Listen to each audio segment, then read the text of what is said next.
Is cultured meat the future? The debate.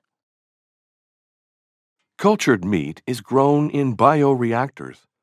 Biologically, it is the same as natural meat, but there is no need for animals, land, or farmers.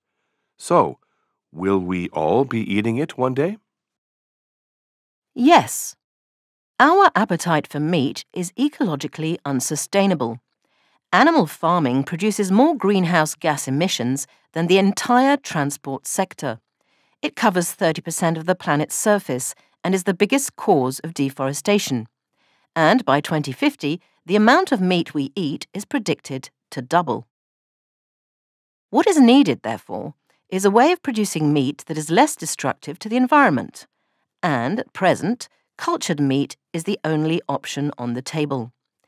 Despite its huge environmental cost, natural meat only delivers about 17% of the calories in our diet and 37% of the protein. Moreover, animals themselves are an inefficient way of producing meat. Only 13% of the food they eat is transformed into meat. Cultured meat is more efficient in terms of resources and can provide food security for millions of people. Meat that is indistinguishable from natural meat can be produced anywhere, even in cities or countries with no good farmland. But there is more. Over time, the demand for meat has pushed farming to industrialize. Animals are raised intensively, fed unnatural diets, and pumped with antibiotics to prevent disease. This will ultimately cause a medical catastrophe as bacteria are becoming resistant to antibiotics. Human infections we now see as banal could become mortally dangerous. Producing cultured meat in controlled conditions could potentially stop that process. Some, of course, will always reject cultured meat because it's not natural. But neither is most of the meat we eat today.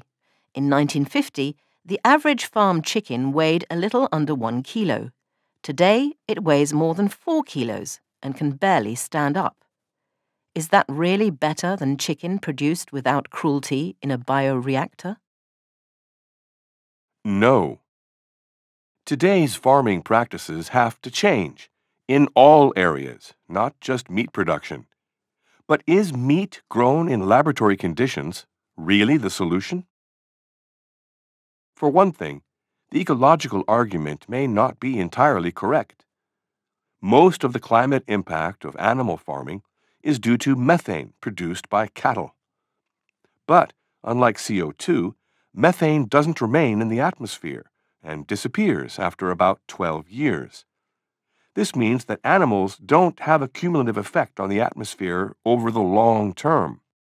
Cultured meat, however, needs electricity, and if CO2 is generated during its production, that will have a cumulative effect over time. One study concluded that cultured meat could theoretically be worse for the climate, not better. We also need to consider the side effects of producing cultured meat commercially. The process involves bathing meat cells in a liquid media of organic and chemical molecules, including hormones and growth stimulants. In reality, keeping these molecules out of the water supply will be a major challenge and potential environmental problem. Finally, is it safe to eat? Cultured meat uses hormonal treatments. The use of hormones in regular animal farming is banned in the EU as a danger to public health. There are also concerns about plastic contamination in the meat from the bioreactors themselves. Only Singapore and Israel, neither of which can produce meat due to their small size, have so far approved cultured meat for sale. The problems we have in agriculture today are largely due to intensive farming methods and the industrial treatment of livestock. Is it credible that the answer to that is an even more intensive, technological, and unnatural process?